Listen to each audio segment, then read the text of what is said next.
Welcome to World Alert Updates. Subscribe and press the bell icon for more updates. Dateline, Basco, Batanes, August 28, 2025. In the far north of the Philippines, life in Basco begins as it always has. Fishermen ready their boats, children walk to school, and the town stirs to the rhythm of the sea. But beneath this daily routine, a sense of unease lingers in the air. The air is thick with tension as a Philippine Coast Guard vessel patrols near Mavulis Island, shadowed closely by a Chinese maritime militia ship. The two vessels move in a silent dance, each watching the other, their crews alert to the slightest provocation. This is the new normal in the Philippines' northernmost province, a quiet standoff at the edge of the Luzon Strait. The sea, once a symbol of isolation and peace, now marks the front line of a growing geopolitical contest. While the world's attention remains fixed on the South China Sea, a different storm brews here, a contest of military might and strategic positioning unfolding just beyond the horizon. The Luzon Strait, a vital maritime corridor, has become a chessboard for regional powers. Headlines from Manila and Beijing escalate, but in Batanes, the reality is the rumble of military trucks on narrow roads and the sight of American and Filipino soldiers training together in the fields. The presence of foreign troops is no longer a rare event, but a regular part of island life. Fishermen now see more warships than fish, and the island's tranquility is replaced by unease. The familiar routines of fishing and farming are interrupted by the constant movement of military hardware and the distant hum of surveillance aircraft. Batanes, once a peaceful escape known for its rolling hills and dramatic cliffs, is now a front line in a superpower rivalry. The landscape is unchanged, but the atmosphere is charged with uncertainty. Geography has thrust these islands into the center of a dangerous game. Their location, at the gateway between the Pacific and the South China Sea, makes them a prize for any nation seeking control of these vital waters. Every new radar installation, every joint drill, every patrol is a move on a strategic chessboard. The islands are now dotted with observation posts and radar domes, their hills echoing with the sounds of military exercises. The question is no longer if the storm will break, but when. The tension is palpable, as if the islands themselves are holding their breath, waiting for the first flash of conflict. Local radio crackles with updates. Market conversations revolve around foreign vessels and new military construction. Even the most mundane interactions are colored by the uncertainty of what tomorrow may bring. The wind that once carried only the scent of the sea now brings whispers of conflict. Stories of encounters with foreign ships and rumors of new deployments travel quickly from village to village. Batanes is being redefined by forces far beyond its control. The people adapt, but the sense of vulnerability is ever present as global powers shape the fate of their home. The future of the Indo-Pacific could be decided here, on these windswept hills. What happens in Batanes may ripple across the region, influencing the balance of power for years to come.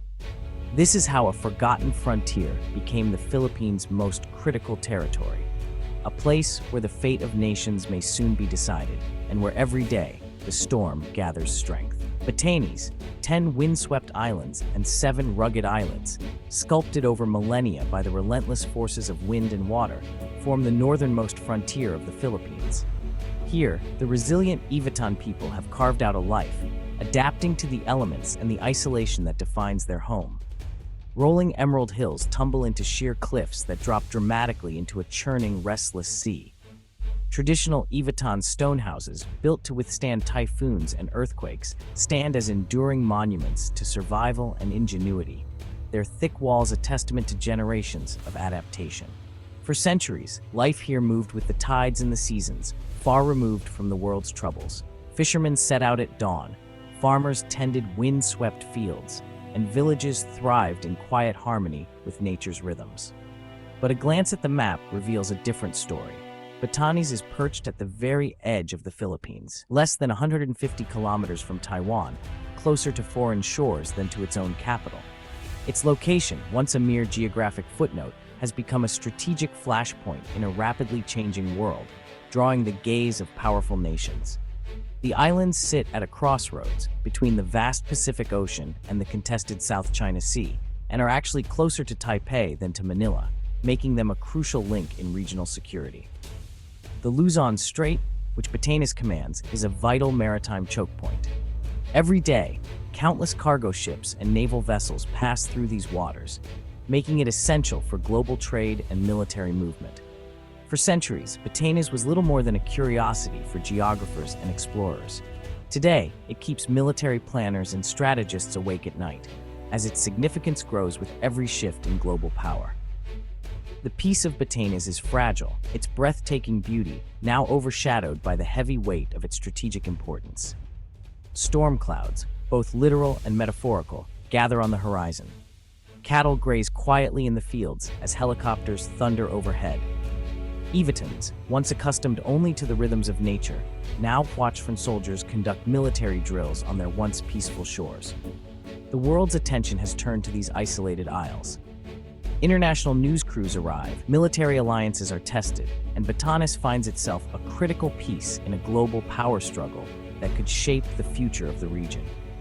Batanes stands on the edge, not just of the Philippines, but of history itself, poised between peace and the possibility of conflict, its fate now intertwined with the shifting tides of global affairs.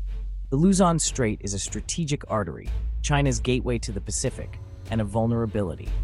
For Beijing, breaking out of the first island chain means passing through here. For Manila and Washington, it's a defensive line.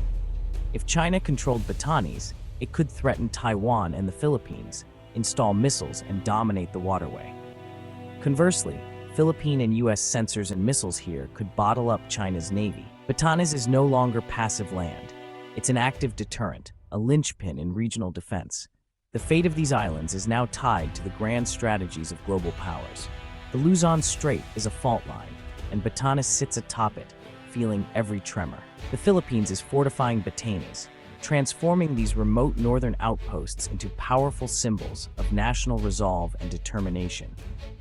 Once isolated and vulnerable, Batanes is now at the forefront of the country's defense strategy, standing as a sentinel between the Philippines and the vast Pacific. New military facilities are rapidly rising on Mavulis Island, the northernmost tip of the Philippines. These bases enable persistent patrols and rapid response deep into the Luzon Strait, a vital maritime corridor. The presence of Filipino Navy patrol boats signals a new era of vigilance and readiness.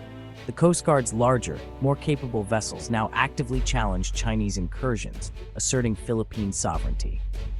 Meanwhile, Air Force surveillance flights sweep the skies, providing constant watch over the strategic waters and ensuring no movement goes unnoticed. The message is unmistakable. Batanes is not for the taking. Filipino soldiers stand guard, their presence a daily reminder that this territory will be defended at all costs.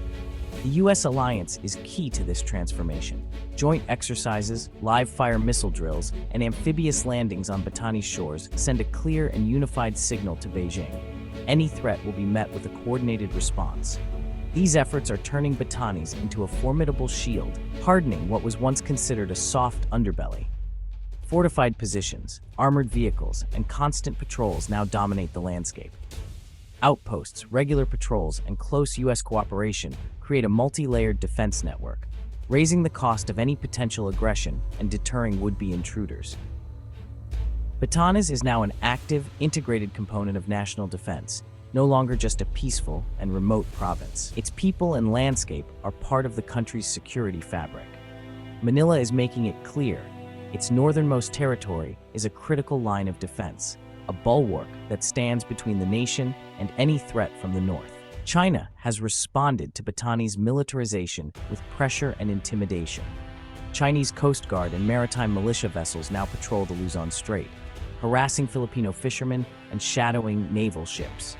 These gray zone tactics, aggressive but just short of war, aim to wear down Philippine resolve. Beijing's disinformation campaigns portray Manila as a U.S. puppet, stoking fear and division. The shadow of the dragon looms long, the waters are contested, the skies crowded with surveillance aircraft.